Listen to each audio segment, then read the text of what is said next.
Greetings and welcome to another No Educator Left Behind production. My name is Vince Evans. I'm the co-author of No Educator Left Behind, and I'm also a school principal, so resumes are something that I work with quite frequently. We're going to go ahead and show you how to make one today. We're going to go from start to finish. This is our resume tutorial. So today we're going to go ahead and work with a fictional young man that we are going to call John D. Jones, and John is an aspiring teacher. He just graduated from college and he's looking for his first job. Some things John's probably going to want to have on hand to help him out with this are his transcript, maybe his work experience with some locations, dates, supervisors that he's had, etc. And and I don't mean dates with his supervisors, that would be awkward. I'm talking about dates that he worked in specific locations. And also certifications or licensures would be handy. So name goes at the top of a resume. We're going to create our heading to start with. And we're in 12-point font right now, and that's a good size for your resume. 11 or 12-point font is perfect. Don't go smaller than that. It'll be hard to read. Don't go bigger than that. It'll look silly. But what you can increase the size of is that name up top to just get a little attention. You can also bold it. I did that by pressing Command B. You can also use this in your formatting window. And something that I like to do, just to add a little extra touch, is to kick up the size of the very first letter in each one of the names here. The J, the D, and the last J. There we go. That looks nice. We're going to space on down after that, and we're going to go back to our 12-point font that we talked about earlier. 11 or 12, that's what to stick with.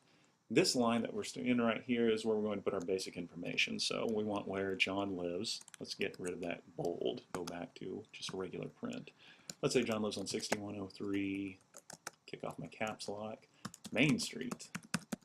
And he lives in a town called Anywhere in New York. His zip code there is 55555. Phone number, deemed that. John's feeling very Hollywood, so we're going to make his phone number 555-5555. He definitely wants to include his email, which happens to be jjones@email.com. And see how that hyperlinks? You don't want that to happen. Nothing else is underlined. So if you just press backspace a couple of times, it'll actually get rid of that for you. And last, let's say John's got an electronic portfolio, portfolio that he's built on a website. That would be a good place to note that. So he's got that at johndjones.com. The reason that you want to put that there, people try and work technology bits into their resume, and they'll put things like, I've got experience working with Microsoft Word. Well, yeah, what third grader doesn't have experience working with Microsoft Word? That doesn't make you stand out. But someone who has their own website, all right, that'll give you a bit of an edge. And if you don't know how to make a website, one, you can find somebody who does know how to do it to help you, or two, you can look online for some templates that are available, something like a Wix.com, W-I-X, real easy to get started there. Okay, so we've kind of bled over onto a second line here, and I don't like that. We're going to come back and fix that in a moment. For now, let's go and space down, though. There's another one of those sneaky hyperlinks. Just pressing backspace will get rid of it. We're going to insert a line here to kind of break from the rest of the body. So insert picture, horizontal line. We're going to get a number to choose from. I'm not going to do anything too crazy. I don't want autumn leaves. It's a little more professional than that. How about etched double line? That sounds nice and serious. Ooh, looks pretty sharp too. Okay, so let's come back up here and see if we can get this up here. How can we do that? Couple things to try. We said 11-point font was okay, so let's try that. Didn't quite get us there. Okay, something else that I'm thinking about switching. What about if we tried a font that is just a little different style? Cambria is not really working for me this time anyway. I'm going to switch to something else. There's tons of choices. You don't want to use anything, too crazy. And I'm not going to go ahead and use web dings for my resume. That's not exactly going to pull it off. Yeah, nobody's getting that job. But what about something like a Garamond? I'm probably saying that wrong, but try and sound all fancy in French. Garamond. Okay, looks nice, but notice still 2 lines. What about if we come up to format and try and alter our document just slightly? Here we can go ahead and look at margins. Now what I don't want to do is kick it off so it's way over here on the left and right side. That looks ridiculous. But if we take just a little bit out from the left and right side, then nobody's going to notice and it might give us the room that we need. Check it out. There we go. My line though, look at this. See how it left that little space there? I don't think the line went with the document to increase in size. Maybe if we try and insert it again. Picture, horizontal line, double etched. Sure enough, now it's as wide as the whole document. Looks much better. Okay, one more thing I might look at in my heading. I don't like how there's nothing separating these but 4 spaces. I bet we can find something. Let's go to Insert, and we are going to try Symbol. And here you got tons of different symbols to use. I don't want to use anything too crazy, but look, right here, just a standard bullet. Press Insert. There we go. That's a nice break. I'm going to put that right in the middle of each one of these. Hopefully we still have room and it keeps it all on one line. Sure enough. Good deal. Nice professional looking heading. Now we're ready to go ahead and get started on our body. Okay, before we move on too far, something that's crucial in working on a resume is that you want to make sure and save. So we've got our J. Jones resume, and we'll save away. That way we don't lose our work. If we run into any crazy formatting issues, we can just go ahead and back right up to where we saved last as well. All right, we don't need to be centered anymore, so I'm going to kick back to a left alignment, and I want to leave a little bit of space before we start working again. So space down a couple times.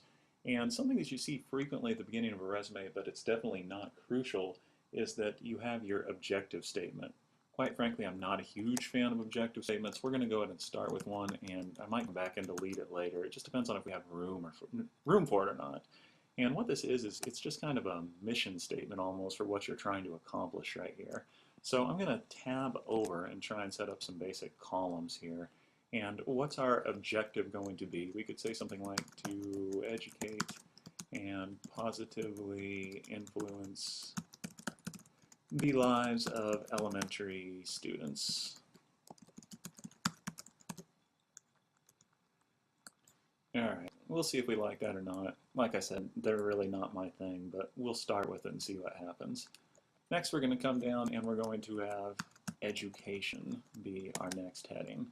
And this is just going to be where we went to college essentially and what we did while we were there. So let's say our college name is Big State University.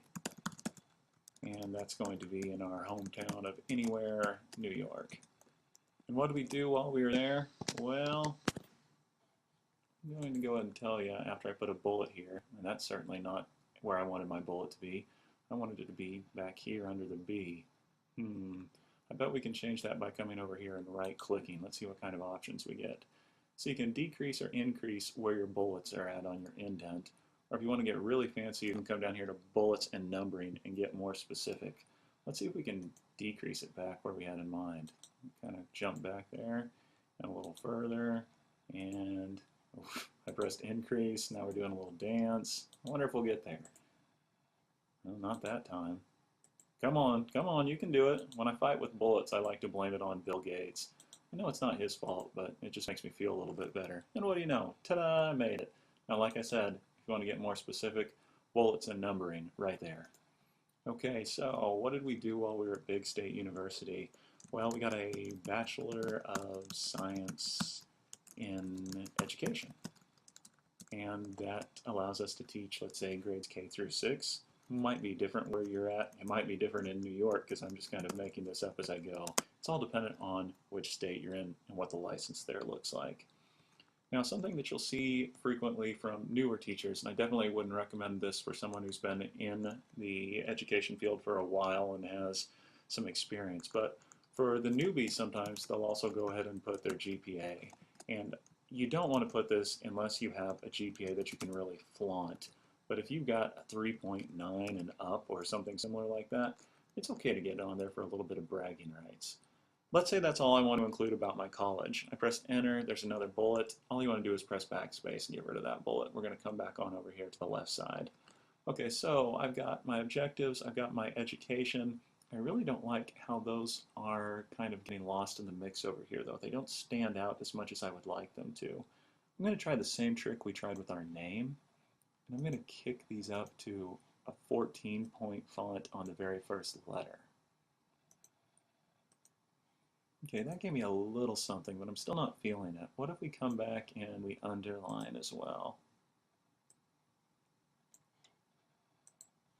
Now we're talking. I think that looks substantially better. Okay, with education done, let's go ahead and talk about certification next. So once again, we're going to leave some space between. Looks like I'm doing 2 spaces in between each currently. We'll see if we got enough room for that. Certifications, uppercase, certifications, and I'm just going to go certification. I don't want to get too close to my column over there. And we said that we are going to start putting the first letter in 14 point. There we go. And an underline. Got it. Time for me to tab on over to that column. If you don't stop the underline, it'll come right with your tab, so turn that off. There we go. And what do I have in the way of certifications? Well, we're going to say John has a New York initial teaching license. Once again, not sure on the terminology in New York, just making that up as I go. You would want to make sure that you had it listed correctly. And then I'm going to tab back on over because we're also going to say that John has a ELL license, an ESOL license, whatever it might be called in your area. We'll say this one is a English for speakers of other languages license. And we'll say that's also applicable to grades K through 6. Good to get your certifications on there, especially if you are a new teacher. Whoever's looking to hire you will want to make sure that you're actually qualified for the job. Okay, we're going to go ahead and break here, but when we come back, we're going to keep working through this resume, and I'm going to show you some other things as well, like where you can download the specific resume online and just some other items that might help you out as you continue constructing your very own resume. So check back with us for part 2. I'm including the link here just to make things a bit easier on you.